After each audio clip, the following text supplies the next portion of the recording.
मोहम्मद शेख हुकूमत की जानिब से ईरान और इराक की ज़ियारतों पर बाय रोड जाने पर पाबंदी लगाए जाने के खिलाफ मजलिस वहदतुल मुस्लिमीन ने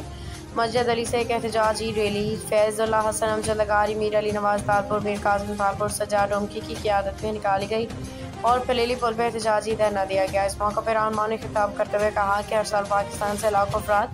ईरान इराक ज़ियारतों पर बाय रोड जाते हैं, लेकिन इस साल हुकूमत की जानिब से बिला जवाज़ ज़ियारतों पर बाय रोड जाने पर पाबंदी लगा दी गई है, जिसकी हम मज़म्मत करते हैं। हुकूमत से मुतालबा करते हैं कि फौरी तौर पर ईरान इराक ज़ियारतों पर बाय रोड जाने पर पाबंदी ख़त्म की जाए। सूरत दीगर हमारा एहतजाज जारी रहेगा।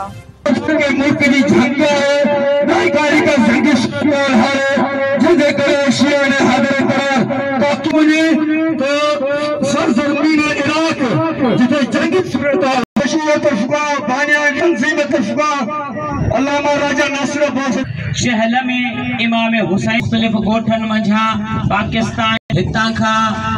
बाय रोड काफिला करबला दे जे हस्ती